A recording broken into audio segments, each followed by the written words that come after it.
Assalamualaikum warahmatullahi wabarakatuh. Halo semuanya, perkenalkan, saya Kayla Anissa dengan NIM 06021 2823 28019 dari Program Studi Pendidikan Bahasa dan Sastra Indonesia, Angkatan 2023, Universitas Sriwijaya. Di sini saya akan membacakan cerpen dengan judul Dunia di Balik Pintu, karya Meggy Zakaria. Selamat menonton.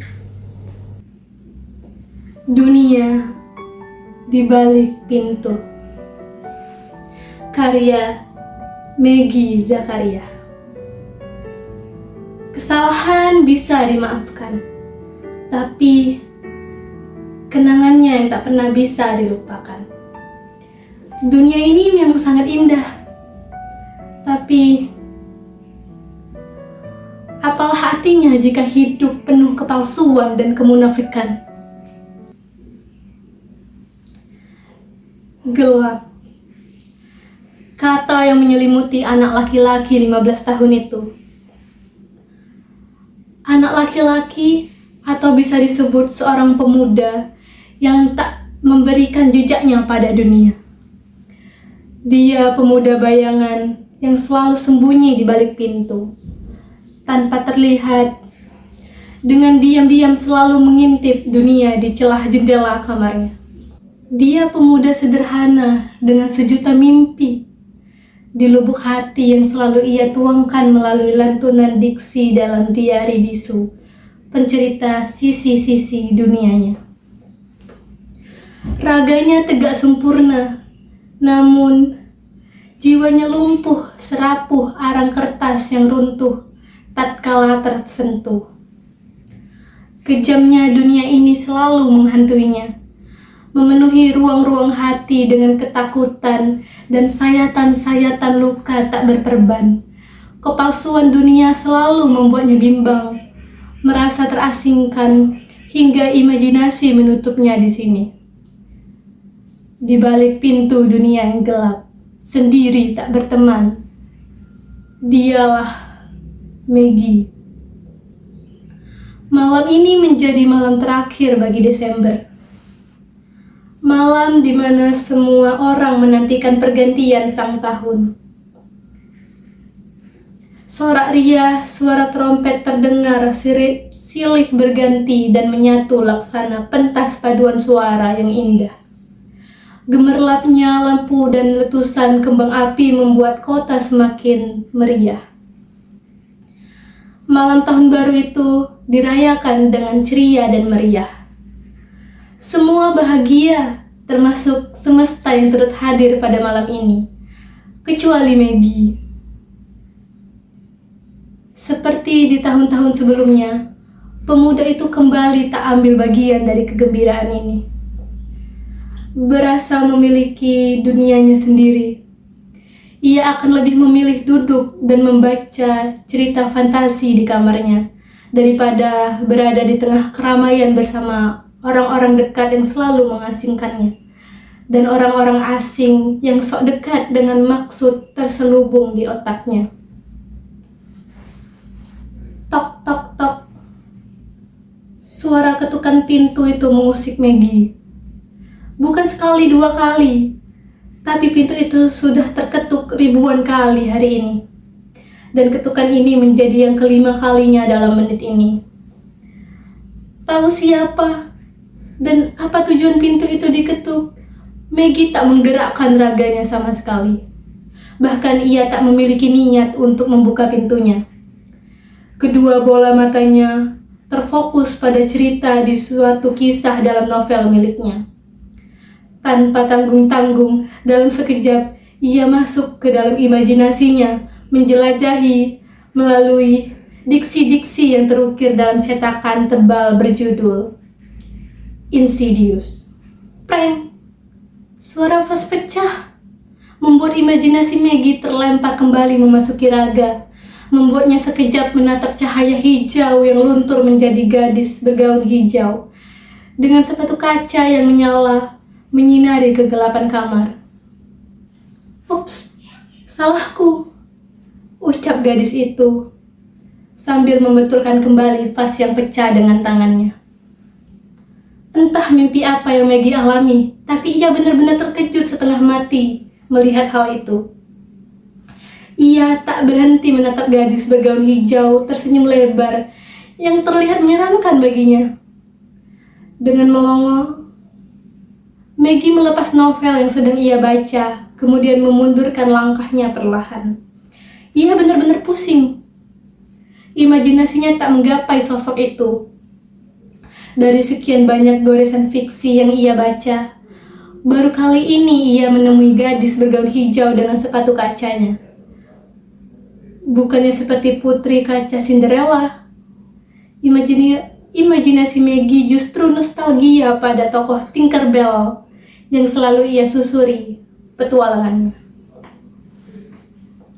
Perlahan gadis itu mendekat. Setiap langkahnya menabur debu hijau, bak serbuk sari yang gugur terseret hembusan angin. Semakin dekat dan berbalik menuju almari penuh boneka-boneka kecil yang tersusun rapi. Menatapnya dan menyentuhnya dengan jemari lentik yang selalu menjadi pusat perhatian Maggie. "Siapa kau?" Maggie mulai mengeluarkan pertanyaan yang menggantung di pita suaranya. Mendengar hal itu, gadis bergaun hijau tersenyum. Kemudian berjalan mendekat, seraya membawa novel Harry Potter yang ia ambil dari almari penuh goresan diksi terbaik yang Maggie koleksi. Gadis itu membacanya sembari berputar, mengelilingi ruangan yang tentu saja membuat Maggie mengikuti hal itu untuk menjauhkan raganya sembari memegang guling kesayangannya. Tiba-tiba gadis itu tertawa, membuat Maggie semakin meremas gulingnya, takut bahwasanya gadis itu akan mengubahnya menjadi lentera atau hal semacamnya. "Kau tahu tentang lentera rupanya?" Gadis itu kembali tertawa, membuat Maggie semakin melongo. Bagaimana gadis itu bisa tahu? Ia memikirkan lentera dalam otaknya. Gadis itu semakin tertawa dengan kerasnya, kemudian berjalan ke samping Maggie. Tawa itu semakin menjadi-jadi, tak kala Maggie berlari menjauhinya. Keduanya pun saling kejar-kejaran hingga menjadi perang bantal yang membuat kapuk-kapuk melayang seperti salju-salju yang turun di musim dingin dan mengubur segalanya dalam kebekuan yang menyenangkan. Maggie menghentikan raganya, duduk sekejap dan meminum air yang ia sediakan. Tak lupa, ia juga memberikan air kepada gadis gaun hijau itu. Perkelahian itu benar-benar membuat tenggorokan Maggie kering dan haus. Dengan nafas yang belum stabil, menyandarkan tubuhnya, kemudian tertawa kecil pada gadis yang duduk di sampingnya sembari tersenyum. "Jadi, apakah sekarang kamu tidak takut lagi kepadaku?" Mendengar hal itu, Maggie kembali sadar. Ia langsung saja berdiri dan melindungi dirinya dengan selimut, juga guling. Dan gadis itu hanya tersenyum sambil menggeleng-gelengkan kepala. "Kau selalu menonton film hantu yang menyeramkan dengan berani. Tapi kamu takut dengan makhluk secantik diriku?" Gadis itu duduk di sofa dengan wajah yang cukup sedih.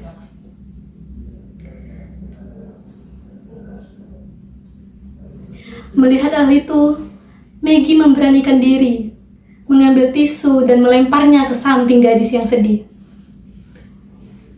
"Duduklah. Aku tak akan menyihirmu menjadi lentera," ucapnya tersenyum lama. "Apa kau yakin?" Mencoba memastikan. Ia tak percaya dengan senyuman gaun hijau yang menyeramkan itu. Dengan membuang nafas, gadis itu mengangguk dan mengulurkan tangannya. Ragu, tapi tetap melangkah. Itulah kini dirinya duduk dan menyambut ramah gadis itu, bahkan dengan begitu mudahnya. Padahal di sisi lain, kakaknya yang mengetuk pintu ribuan kali setiap harinya tak mampu membuat Maggie membukakan pintu. Apakah gadis itu memiliki sihir yang dapat menarik hati Maggie? Siapa kau sebenarnya? Apakah kau peri? Atau putri yang jatuh dari langit dan tersasar di kamarku? Maggie pun bertanya. Setelah melihat makhluk hijau itu dari dekat, kini dia tahu bahwa gadis itu tak semenakutkan imajinasinya. Menurutmu, aku apa? Gadis itu berbalik tanya membuat Maggie hanya mengangkat bahunya kosong tak mengerti. Kini ia tak lagi membayangkan seorang putri atau peri yang jatuh dari langit dan tersesat di kamarnya. Yang ada dalam otaknya adalah sosok gadis cantik bergaun hijau yang tengah menikmati malam tahun baru dengan keseruan kecil bersama.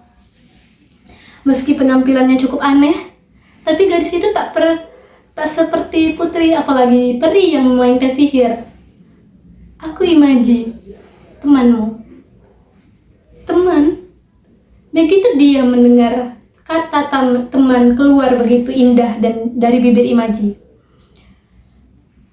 Kata yang sudah mampir 3 tahun lalu dan tak pernah lagi ia dengar. Ia menatap Imaji terkekeh. Bagaimana bisa ada orang yang menganggapnya teman di saat dunia mengasingkannya termasuk keluarganya? Dari mana kau berasal? Lupakan kata teman itu. Kini Maggie ingin mengetahui dari mana gadis hijau itu berasal. Dengan anggun, Imaji tersenyum dan melirikkan matanya ke Maggie. Seolah bertanya apakah Maggie sekedar ingin tahu atau sangat ingin tahu. Namun, lirikannya itu berhenti saat lirikan bulat Maggie mampu mengalahkannya. Dengan malas, ia pun berdiri berjalan mendekat dan duduk di samping Maggie. Tempat di mana kehidupan, cinta, sosial, permasalahan kehidupan, dan apa saja berada. Dunia Imaji. Maggie terpatung. Ia belum pernah mendengar dunia Imaji. Sejauh ini, ia hanya mengetahui dunia Werther. Itu pun ia peroleh tatkala menonton film Insidious yang membuat otaknya traveling antar dunia 7 hari 7 malam. Dunia Imaji? Apakah itu ada? Tentu. Jika dunia itu tidak ada, mana mungkin aku datang dari sana? Maggie menepuk jidatnya untuk pertanyaan bodoh yang baru saja ia lontarkan. Namun, mata tajamnya tetap berfokus pada gadis hijau yang kini membuka koleksi komik detektif Conan miliknya. Bukan itu yang coba Maggie tanyakan. Namun, sudahlah, itu juga tak penting jika diperpanjang. Hanya akan membuat otaknya mendidih bersama tekanan darahnya yang naik seketika. Lagi pula, siapa yang peduli dengan gadis bergaun hijau aneh yang tiba-tiba muncul memecahkan vas bunga? Apa tujuanmu datang? Imaji menatap Maggie seketika. Tanpa basa-basi, ia rapikan kembali komik-komik aneh yang membuat otaknya demam, lalu berjalan dan duduk di samping Maggie.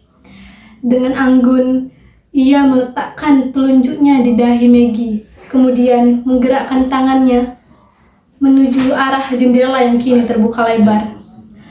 Mata Maggie pun dengan sendirinya mengikuti lentikan jari Imaji dengan serius. Tujuanku ke sini adalah untuk menjadi sahabatmu dan membawamu bersenang-senang keliling dunia. Maggie terdiam sebelum kemudian tertawa terbahak-bahak mendengarnya. Imaji yang bingung sontak mengangkat alisnya. Heran sekaligus takjub bahwasanya pemuda seperti Maggie dapat tertawa selepas itu. Tanpa sungkan-sungkan, Maggie mendekat pada Imaji, menggenggam tangannya dan membawanya berjalan menuju arah pintu di mana Imaji datang dengan memecahkan vas bunga di sana. Terima kasih atas kunjungannya. Sekarang pulanglah ke tempat asalmu. Dengan nada lirih, Maggie mengungkapkan rentetan kata itu dengan sempurna. Kata sederhana yang sangat menusuk hati sekaligus otak Imaji. Kau mengusirku? Imaji membalas. Ungkapan Maggie spontan. Iya, karena kau hanya akan membuang waktuku. Maggie menatap Imaji datar, sebelum keduanya melangsungkan tatapan tajam yang membuat ruangan itu menjadi panas. Aku datang dengan niat baik untuk menjadi sahabatmu, dan kau dengan terang-terangan mengusirku. Imaji yang nampak semakin kesal tak lagi sanggup menahan diri. Sedangkan Maggie dengan santainya memikirkan jawaban setimpal untuk memberi umpan balik gadis bergaun hijau itu. Aku tidak pernah memintamu datang, apalagi memintamu menjadi sahabatku. Imaji semakin melototkan matanya.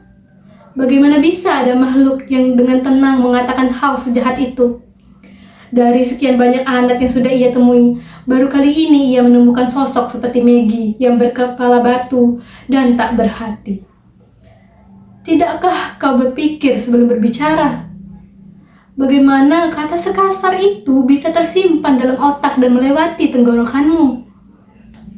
Maggie terdiam, mengalihkan pandangannya menjauhi gadis yang mengomelinya.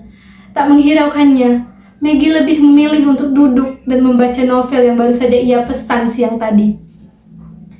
Imaji membuang nafas, menstabilkan kembali tekanan darahnya dan berjalan menuju jendela, menatap tuan rembulan dan jajaran bintang yang masih menggantung menemani kegembiraan malam tahun baru.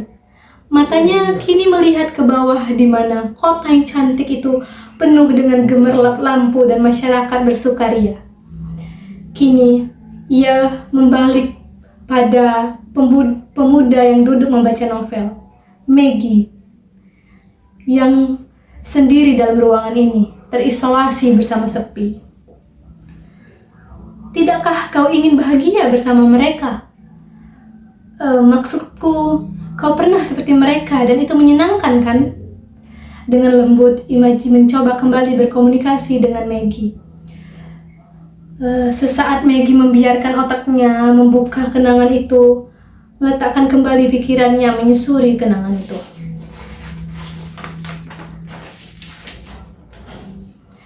Bukankah hal-hal itu lebih menyenangkan daripada duduk mengisolasi diri dengan membaca kata setiap harinya? Kau salah. Justru dengan mengisolasi diri dan membaca novel itu sangatlah menyenangkan. Jauh dari kebisingan masyarakat yang membuatmu harus menahan rasa sakit. Dengan lantang, Maggie membantah ucapan makhluk hijau itu. Enggak, Gi. Aku tahu kalau kau tidak senang berada di sini. Aku tahu kau selalu ingin melihat dunia itu. Aku tahu kau sangat ingin keluar dari sini dan memulai hidup baru. Tapi kenyataan dan sakit itu masih mengkhianatimu. Benar kan?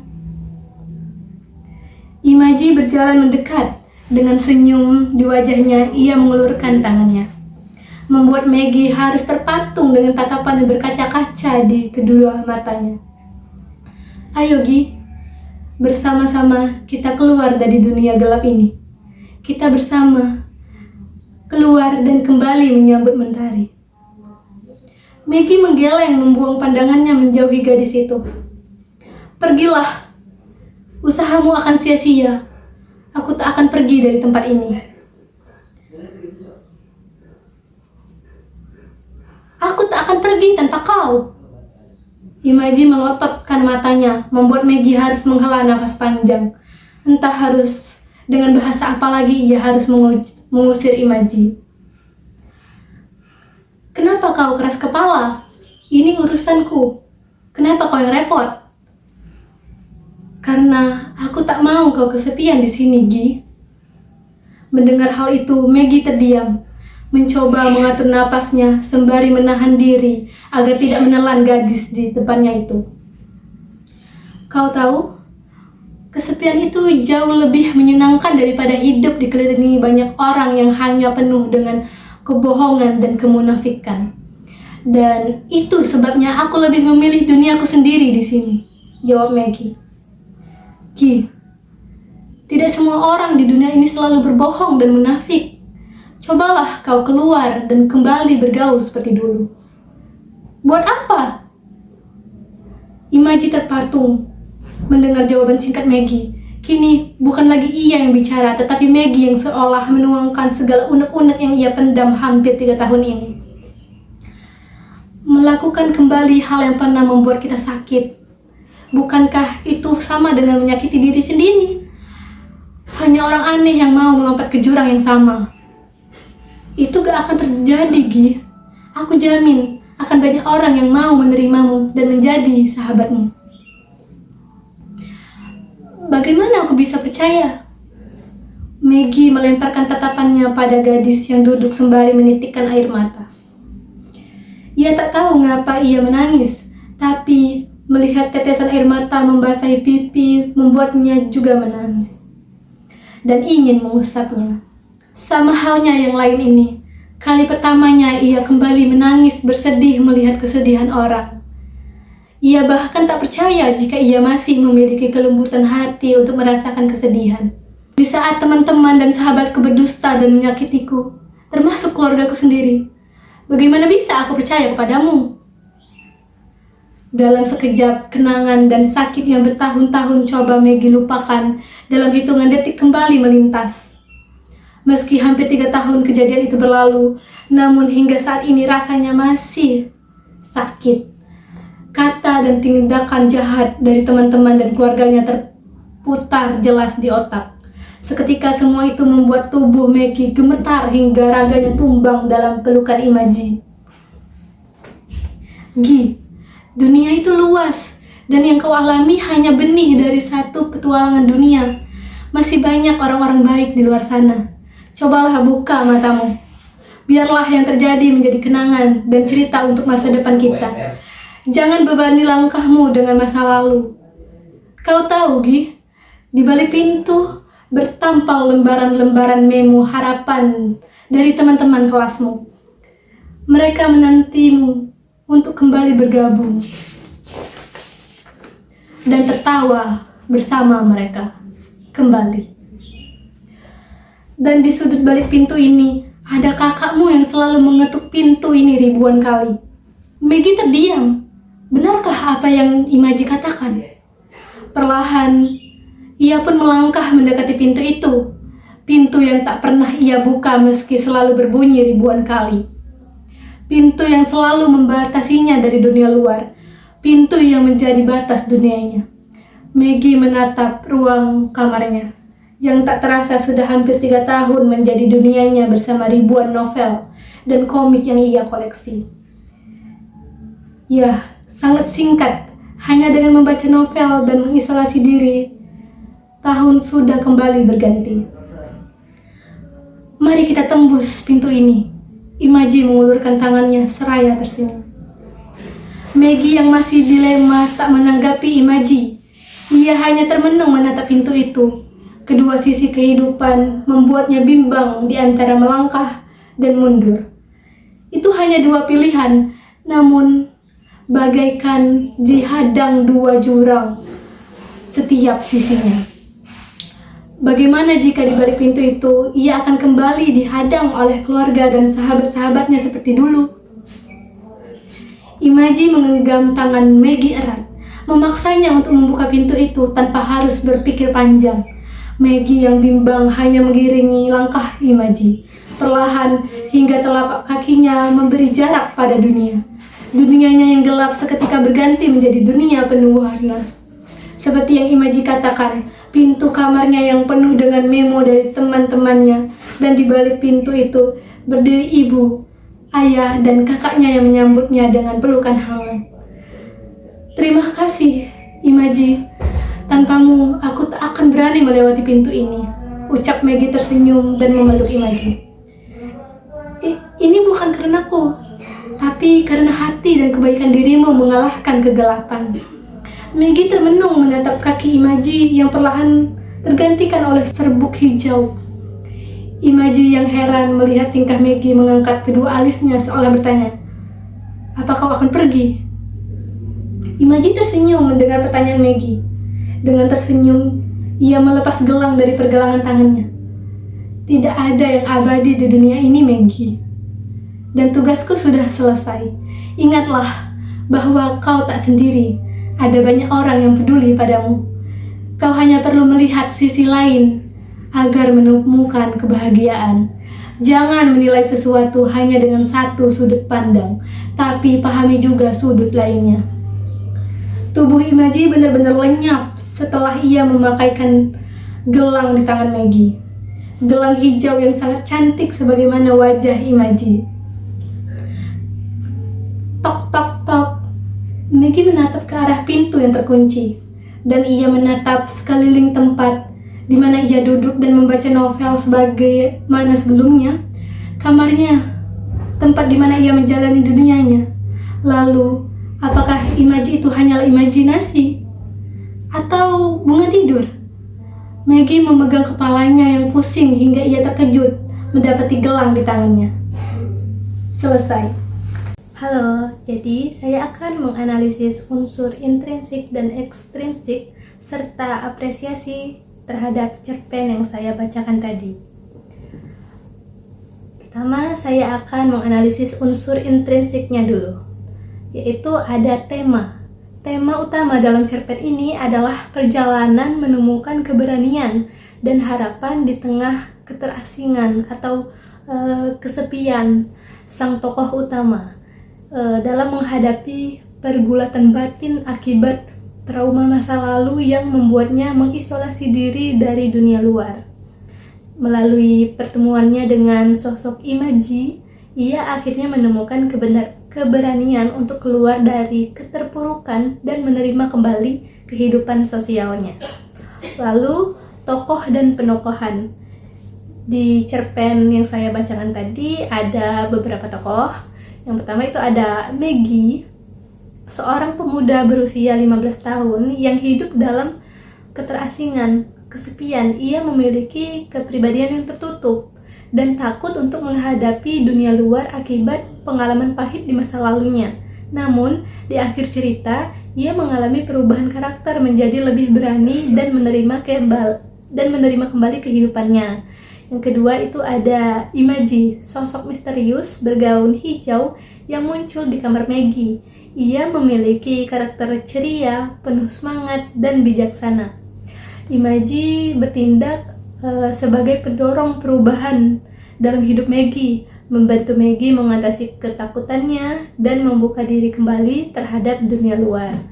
Lalu ada keluarga Maggie, di antaranya itu ada ayah, ibu, dan kakaknya. Meski tidak banyak diceritakan secara mendalam, tetapi mereka digambarkan sebagai sosok yang tetap peduli pada Maggie dan terus berusaha mendekatinya meskipun ditolak oleh Maggie. Nah, lalu ada teman-teman Maggie. Memang di sini hanya disebutkan saja melalui memo yang mereka tempelkan di pintu kamar Maggie yang menunjukkan bahwa mereka masih peduli dan menunggu kembalinya Maggie ke kehidupan sosialnya seperti dahulu. Lalu yang ketiga ada alur. Alur dalam cerpen ini bersifat maju dengan tahapan, yaitu yang pertama ada orientasi, memperkenalkan tokoh Maggie, seorang pemuda yang hidup dalam keterasingan di kamarnya sendiri. Kedua ada komplikasi, kedatangan Imaji yang secara tiba-tiba mengusik dunia tertutup Maggie. Imaji berusaha meyakinkan Maggie untuk keluar dari isolasi, tetapi Maggie menolak dan tetap terjebak dalam trauma masa lalunya. Yang ketiga itu ada klimaks. Nah, klimaks dalam cerpen yang saya bacakan tadi, Imaji mengungkapkan bahwa dunia luar itu tidak sepenuhnya buruk dan mencoba membujuk Maggie untuk membuka pintu serta kembali ke kehidupan sosialnya. Namun Maggie ini mengalami konflik batin yang kuat antara keinginannya untuk tetap bersembunyi dan dorongan untuk kembali atas ajakan oleh Imaji tadi. Oke, lalu yang keempat itu ada resolusi. Nah, resolusi di cerpen ini, Maggie akhirnya memberanikan diri untuk membuka pintu dan bertemu dengan keluarganya serta menerima kembali kehidupannya yang sempat ia tinggalkan. Nah, Imaji pun menghilang setelah misinya selesai untuk membujuk atau mendorong si Maggie ini untuk keluar dari kehidupannya yang kesepian ini. Lalu ada koda. Nah, koda di cerpen ini Maggie menyadari bahwa imaji itu mungkin hanya bagian dari imajinasinya, tetapi pengalaman tersebut memberikan perubahan nyata dalam hidupnya. Oke, yang keempat itu unsur intrinsiknya ada latar.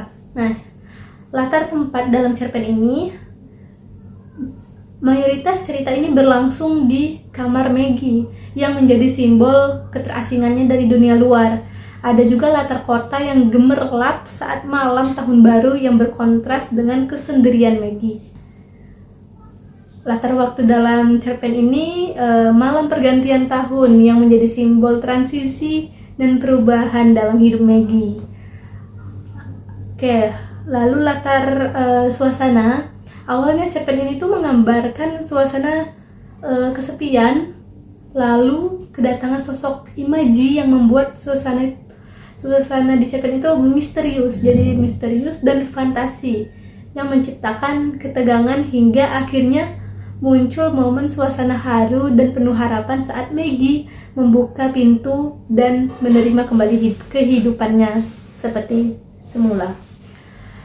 Ada latar sosial juga di cerpen ini, yaitu Maggie berasal dari keluarga yang masih peduli padanya, tetapi ia yang merasa terasingkan karena pengalaman pahit dengan teman-temannya. Oke, yang kelima, ada gaya bahasa. Nah, cerpen ini menggunakan berbagai gaya bahasa untuk memperkuat emosi dan menyampaikan pesan cerita dengan lebih mendalam.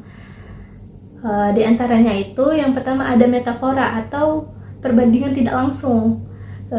Ada di dalam cerpen itu, raganya tegak sempurna, namun jiwanya lumpuh, rapuh, arang kertas yang runtuh tatkala tersentuh. Nah, ini menggambarkan kondisi batin Maggie yang rapuh meskipun secara fisik ia tampak baik-baik saja.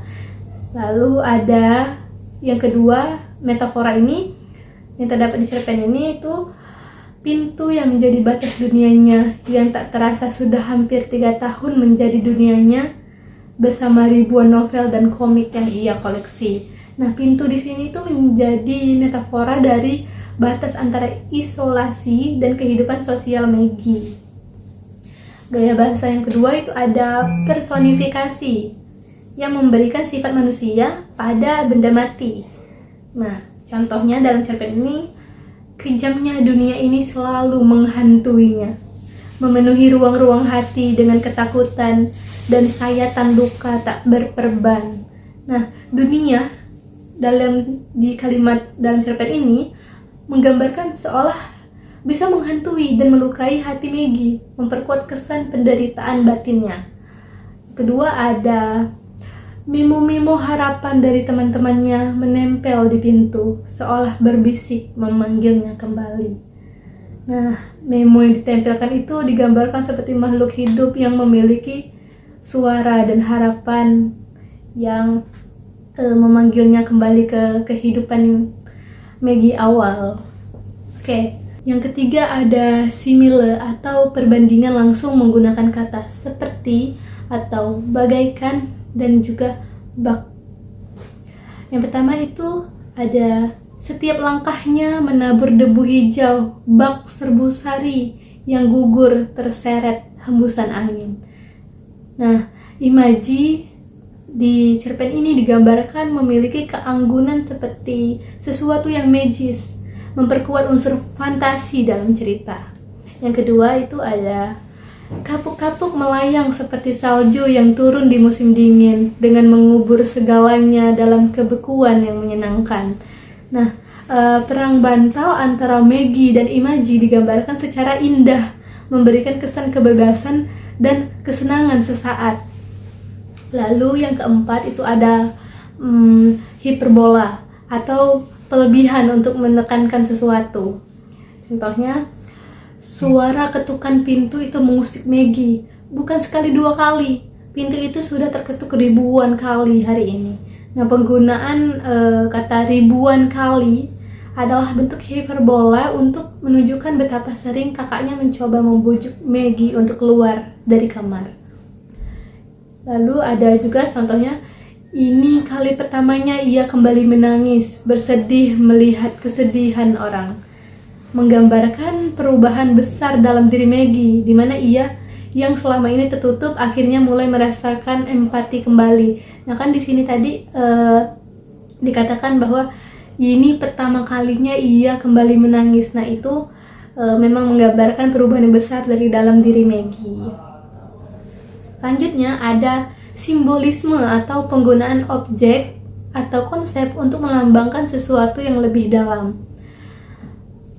Yaitu yang pertama itu ada pintu. Pintu di cerpen ini sebagai simbol batas antara keterasingan dan kehidupan sosial. Keputusan Maggie untuk membukanya menunjukkan keberaniannya untuk berubah. Yang kedua itu ada gelang hijau. Tentu saja gelang hijau ini menjadi simbol harapan dan keberanian yang diberikan Imaji kepada Maggie sebagai tanda perubahan dalam hidupnya. Kita lanjut ke unsur intrinsik yang keenam, ada sudut pandang. Nah, cerpen ini menggunakan sudut pandang orang ketiga serba tahu, di mana narator mengetahui isi pikiran dan perasaan Maggie secara mendalam. Yang ketujuh itu ada amanat. Amanat dalam cerpen ini adalah kesepian bukanlah satu-satunya pilihan dalam hidup. Selalu ada kesempatan untuk kembali dan menemukan kebahagiaan. Dunia memang mungkin penuh dengan kebohongan dan kemunafikan seperti yang kita jalani sekarang. Tetapi masih ada orang-orang baik yang peduli dan menerima kita. Ketakutan dan trauma pada masa lalu itu tidak seharusnya menghalangi kita untuk maju dan menikmati kehidupan seperti sedia kala. Lalu kita lanjut ke unsur ekstrinsik dalam cerpen yang saya bacakan tadi, yaitu unsur dari luar. Nah, cerpen ini tuh mencerminkan realitas sosial di mana seseorang bisa merasa terasing akibat trauma dan pengalaman buruk dalam kehidupan sosialnya. Ada fenomena di mana individu ini memilih untuk menarik diri dari masyarakat dan lebih nyaman dengan dunia fantasi mereka sendiri. Nah, tema ini relevan dengan kondisi remaja yang sering mengalami perasaan terisolasi, depresi, atau ketidakpercayaan terhadap lingkungan sosialnya. Lalu ada nilai dan norma yang berlaku dalam cerpen yang saya bacakan tadi.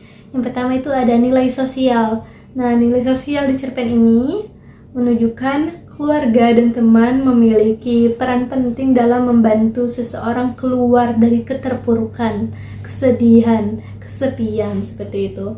Lalu ada nilai moral. Nah, nilai moral dalam cerpen ini, jangan menutup diri dari dunia hanya karena pengalaman buruk di masa lalu, karena selalu ada kesempatan untuk menemukan kebahagiaan baru. Begitu. Ada juga nilai psikologis. Nah, nilai psikologis dalam cerpen ini menggambarkan dampak trauma pada psikologi seseorang serta bagaimana imajinasi bisa menjadi alat penyembuhan yang kuat. Baik, yang tadi saya sudah menganalisis unsur intrinsik dan unsur ekstrinsik cerpen yang saya baca. Sekarang saya akan mengapresiasi cerpen yang saya baca tadi. Jadi cerpen yang saya baca tadi berjudul Dunia di Balik Pintu, karya Maggie Zakaria. Menurut saya menarik. Kehadiran Imaji sebagai sosok yang membawa perubahan dalam kehidupan Maggie memberikan suasana fantasi yang menarik, buat kita tertarik untuk membacanya, tetapi tetap memiliki makna mendalam dalam kehidupan nyata. Nah, cerita ini memiliki pesan yang kuat tentang perjuangan menghadapi trauma dan pentingnya keberanian untuk bangkit. Penggunaan gaya bahasa yang puitis dan simbolis membuat cerita lebih emosional dan menggugah. Kita bisa merasakan suasananya, feel-nya begitu. Alur yang mengalir dengan baik dari pengenalan tokoh hingga perubahan karakter utama. Jadi secara keseluruhan cerpen ini menurut saya memiliki pesan moral yang mendalam dan mampu mengunggah emosi pembaca, terutama bagi mereka yang merasa terjebak dalam kesendirian, keterpurukan, dan butuh dorongan untuk kembali menemukan kebahagiaannya. Baik, itu saja analisis unsur intrinsik ekstrinsik dan apresiasi saya terhadap cerpen yang saya baca berjudul Dunia di Balik Pintu karya Maggie Zakaria. Terima kasih. Wassalamualaikum warahmatullahi wabarakatuh.